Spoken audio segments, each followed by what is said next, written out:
एक बहुत बड़ा घना जंगल था जहाँ पे बहुत सारे पशु पक्षी एक साथ मिलजुल कर रहते थे। जल्द ही बारिश का मौसम आने वाला था, इसीलिए सारे पशु पक्षी बारिश के मौसम में लगने वाली पूरी सामग्री और खाने का सामान इकट्ठा कर रहे थे।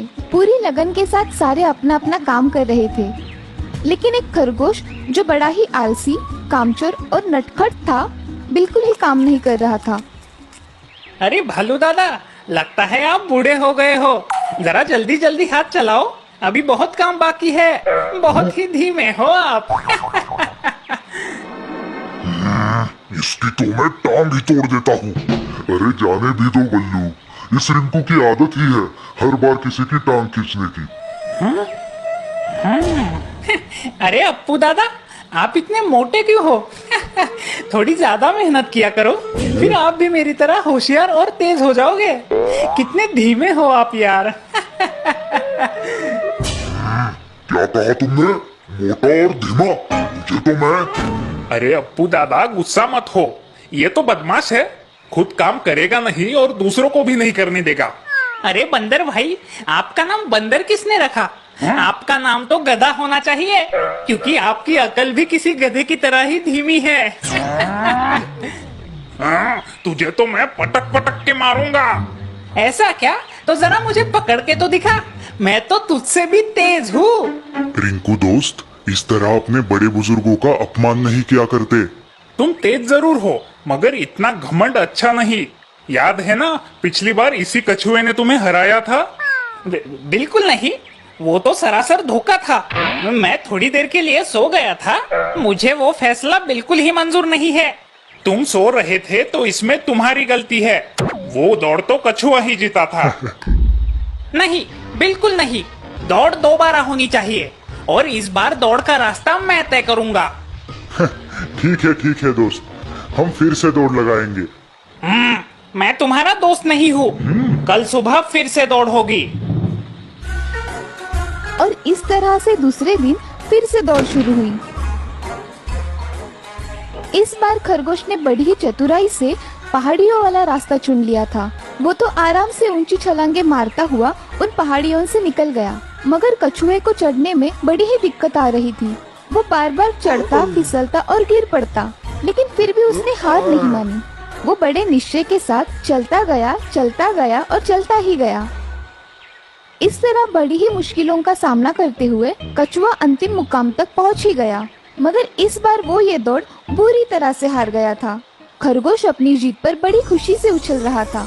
ये मैं जीत गया ये।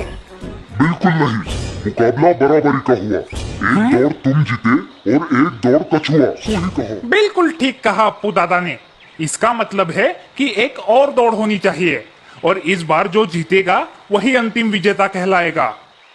हाँ, ऐसा ही होना चाहिए, और इस बार दौड़ का रास्ता हम ही तय करेंगे। खरगोश को ये बात माननी ही पड़ी। दूसरे दिन फिर दौड़ की शुरुआत हुई। अब तो जंगल के सभी प्राणियों को बड़ी उत्सुकता थी कि आखिरकार ये दौड़ कौन जीतेगा। बंदर ने बंदूक चलाई और दौड़ शुरू हुई। इस बार खरगोश ने कोई गलती नहीं की और वो तेजी से दौड़ता हुआ आगे चला गया, मगर थोड़ी दूर जाते ही एक बड़ी सी नदी ने उसका रास्ता रोक लिया। अरे, अब इस नदी को कैसे पार करूं? खरगोश ये सोच ही रहा था कि तभी कछुआ वहां आ पहुंचा। क्या हुआ दोस्त, तुम रुक क्यों गए? मुझे तैरना नहीं आता, मैं इस नदी को पार कैसे करूं? बस इतनी सी बात। घबराओ मत दोस्त, तुम मेरी पीठ पर बैठ जाओ, मैं तुम्हें नदी के पार ले जाऊंगा।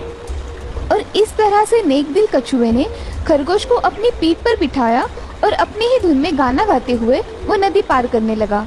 एकला चलो एकला चलो एकला चलो एकला चलो रे, যদি তোরে দক্ষিণে কেউ না আসে তবে একলা চলো রে, যদি তোরে দক্ষিণে কেউ না আসে তবে একলা চলো রে। मैं कितना बुरा हूँ।